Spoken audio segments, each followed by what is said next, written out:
Now let's invite Professor Albert Park. Albert will assess changes in demand supply for workers of different skills levels, the impact of new labor regulations, and China's success in creating a more inclusive labor market that makes good job opportunities available to workers throughout the country. Albert, please. Thank you very much.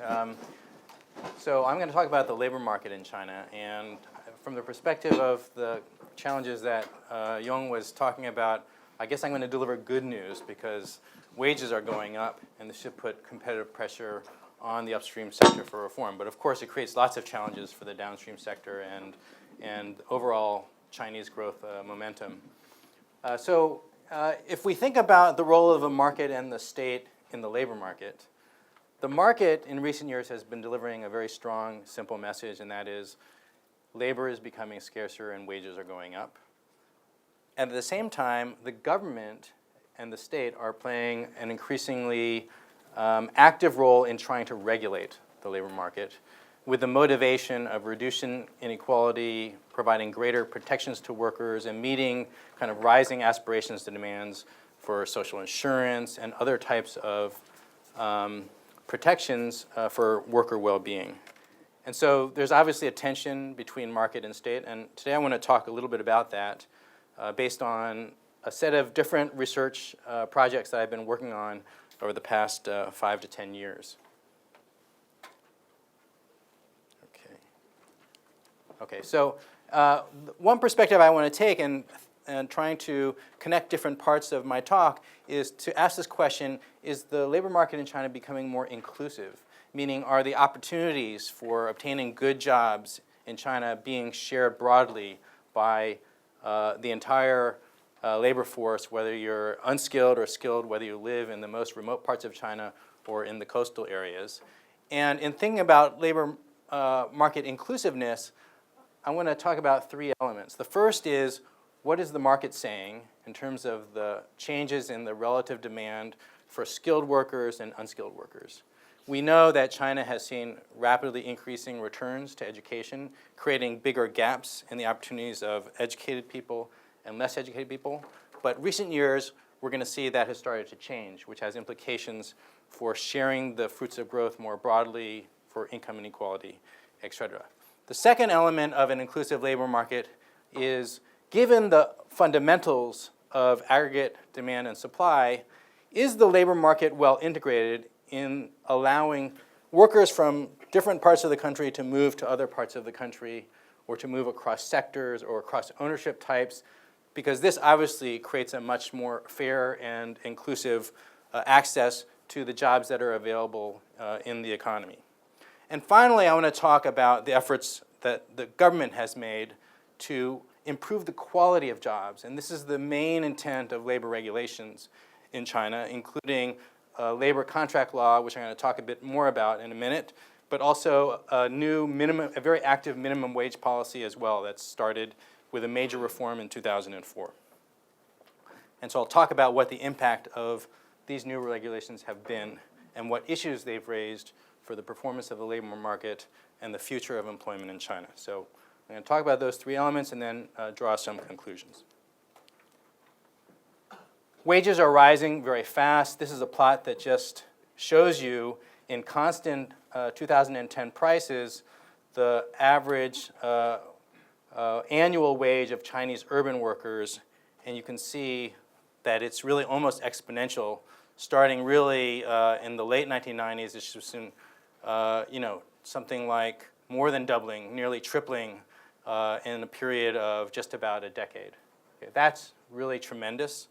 And whether you look at it in US dollars or in renminbi, US dollars is often looked at in terms of thinking about competitiveness. If we look at the less skilled labor force, which is mostly comprised of rural migrant workers, we also see this very steady rising trend in the 2000s of wages. This is from 3 different representative surveys of rural workers in China, and they all find similar trends with a kind of a slight acceleration. And interestingly, even through the financial crisis, when we know up to 20 million migrant workers lost their jobs, for those who kept their jobs, and the jobs rebounded very quickly after that crisis, the real wage actually continue to grow. And one thing that's very interesting, if you look at the MBS, National Bureau of Statistics data, real wages of rural migrants grew by 17% per year from 2007 to 2012 in real terms. So that's a really incredible pressure on the cost structure for many labor-intensive enterprises. Any of you who are doing business in China, of course, are well aware of this, this pressure. I'm sorry. Oh, and then if we look at this relative wage, so this is plotting the wage of rural migrants compared to the wage of urban kind of formal sector employees. And you can see that even though rural migrant wages were increasing in the 2000s, urban formal worker wages were increasing even faster, so that the relative wage of the unskilled workers was actually falling relative to the skilled.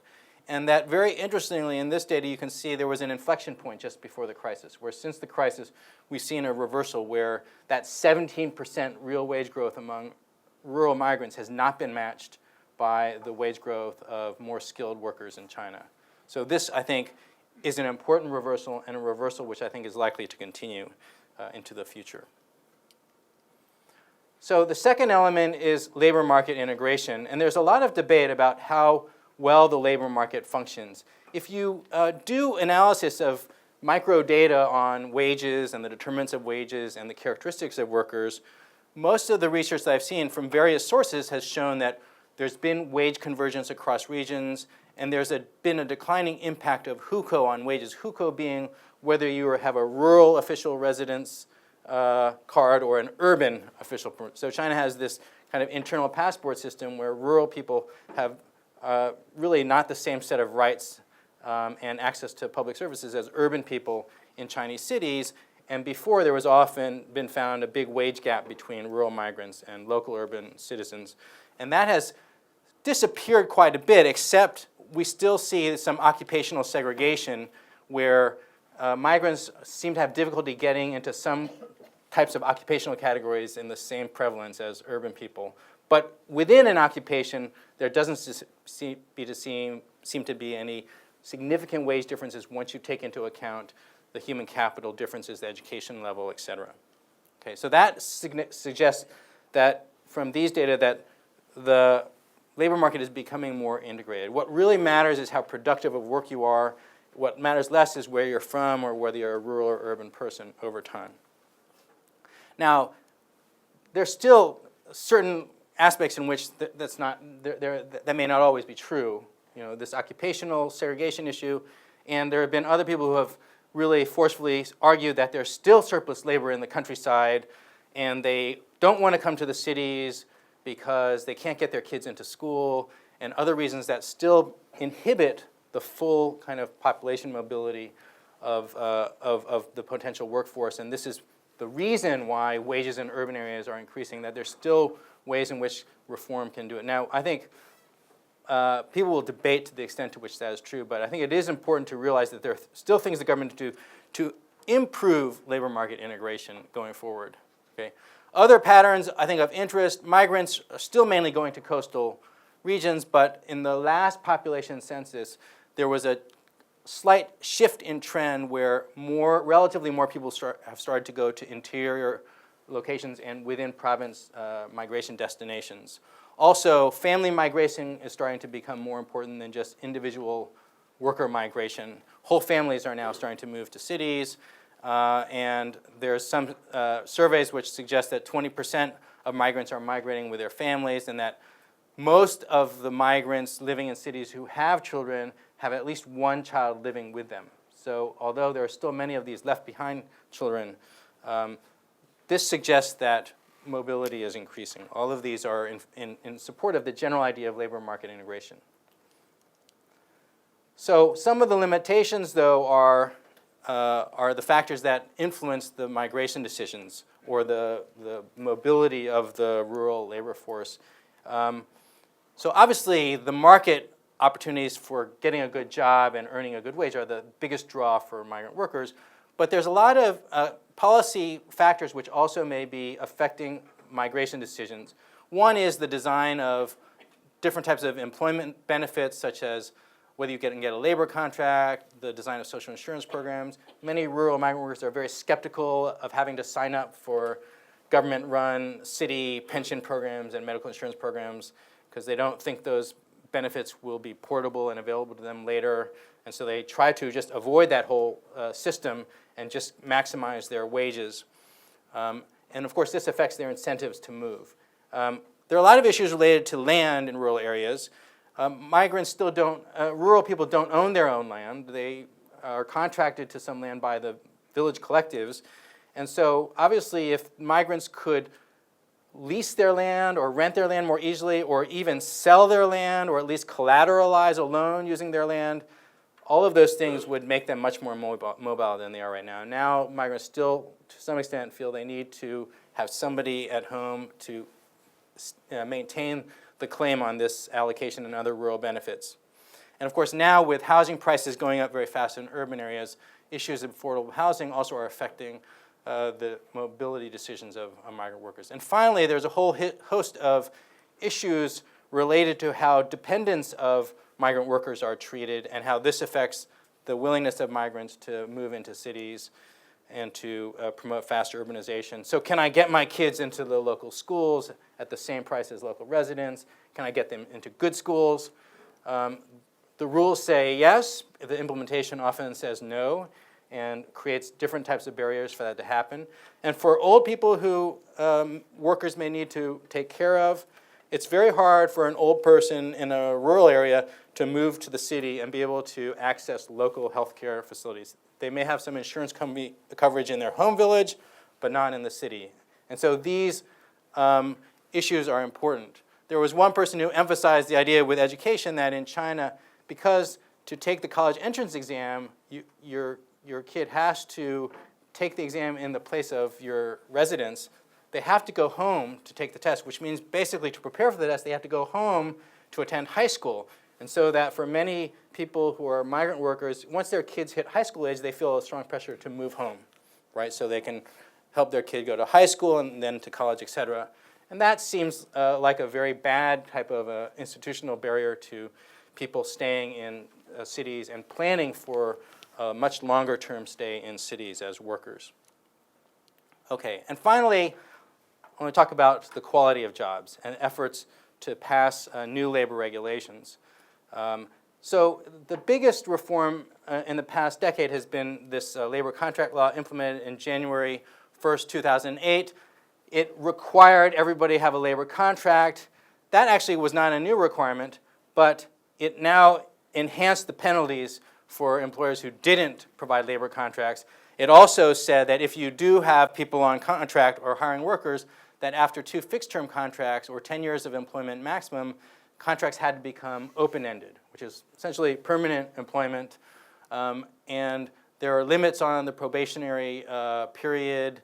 There were much bigger severance pay requirements for firing workers. So all of these things were regulations that are trying to protect workers and enhance their job security. How was this implemented in practice? We know in all the emerging market countries,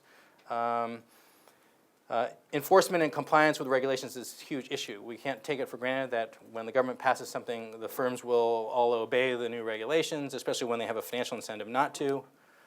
And in China, you might expect a particularly strong kind of incentive to evade regulations because the regulations, if you just look at the letter of the law, you can see on some index of the extent to which the law is protective of workers, the Chinese law is very high, similar to some other very protective European countries. So it's a very protective set of regulations for Chinese workers.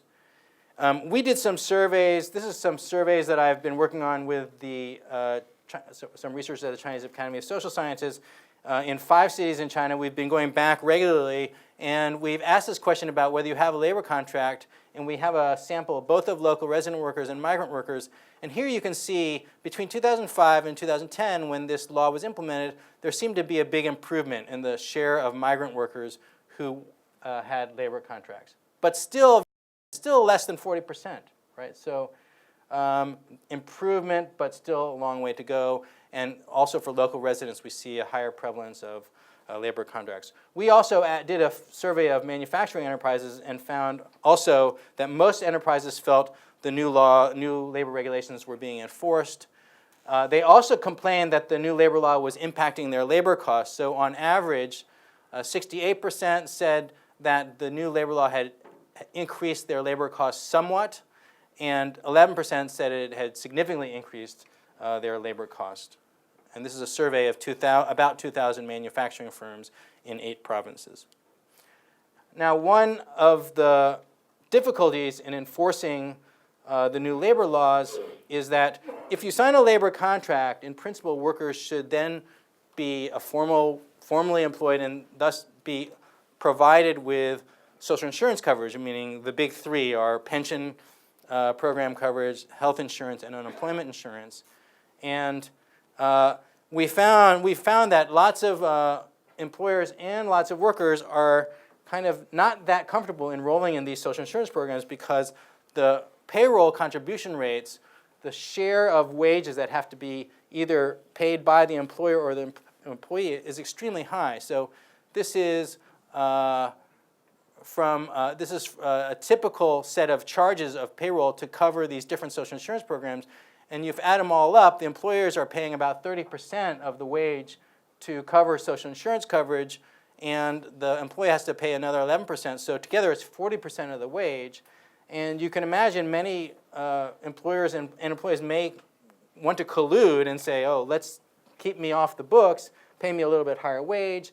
The employer saves money, the worker gets more cash, especially when he doesn't really believe in these programs, that he's going to really see these pensions 30 years from now, whatever.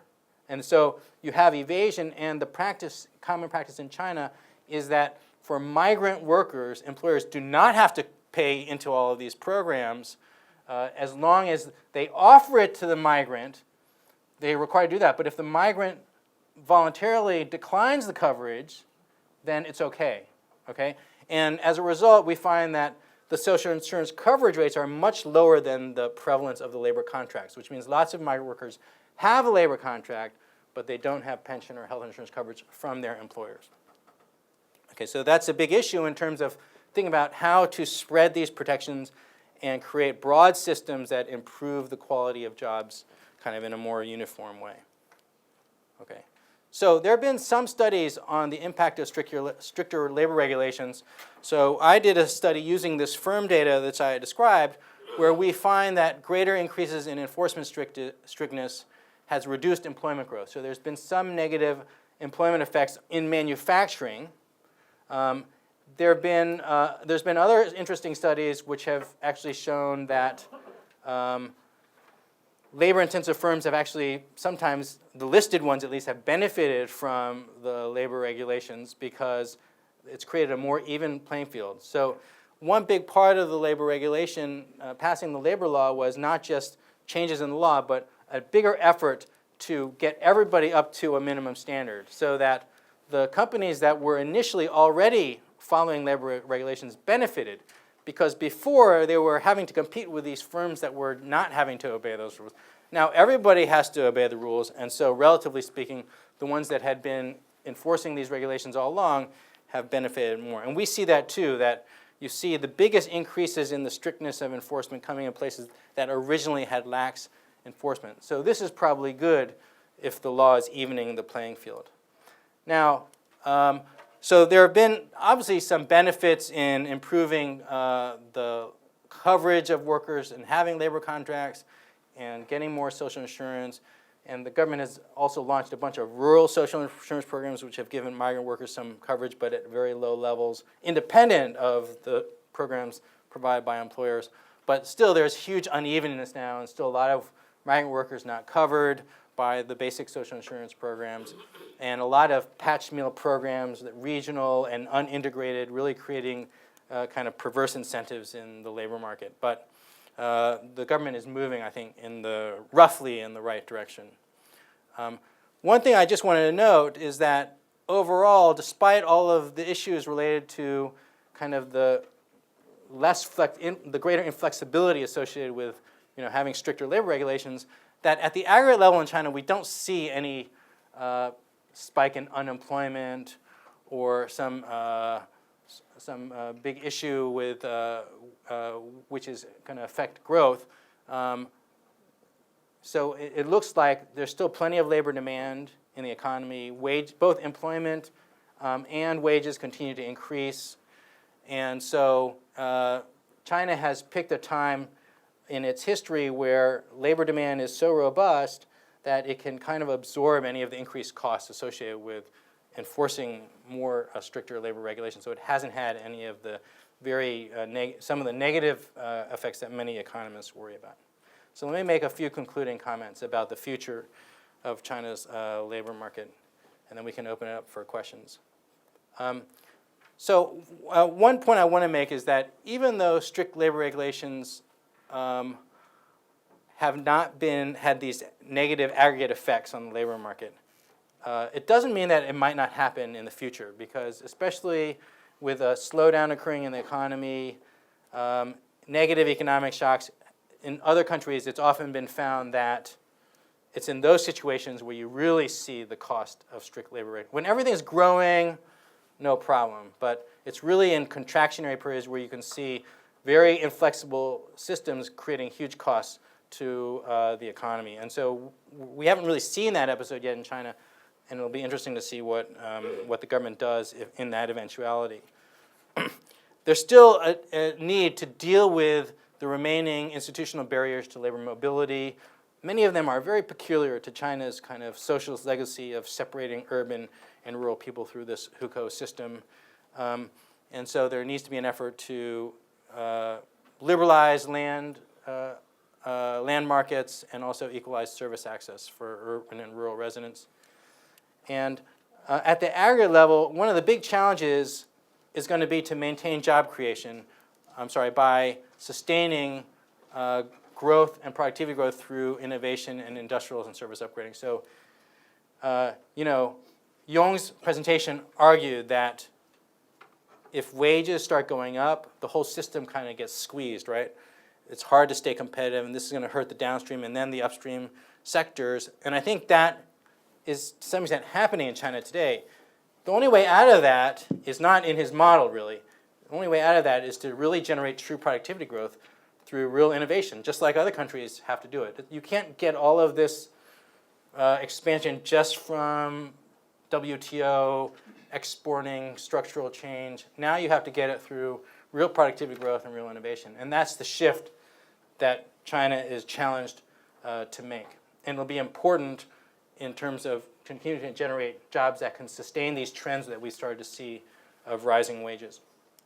And the last point I want to make is there's a lot of discussion today about skill mismatches in China's labor market. What is the right set of skills that people, and especially young people in China, should be getting to prepare them for the labor market of the future? Some people are saying, oh, there's too many college graduates. Some people are saying, oh, there's going to be plenty of demand for college graduates. Some people are saying vocational education is important. Some people are saying that's not a good idea. People should have general education and be flexible to adapt to new technologies, et cetera. And I think I'm not going to get into the details of that debate. I'm happy to discuss some aspects of it if there are questions about it. But I think that is also an aspect of how you can maintain a healthy kind of set of job opportunities in the economy as this process of structural change and rising wages continues into the future. Thank you very much. I'll stop here.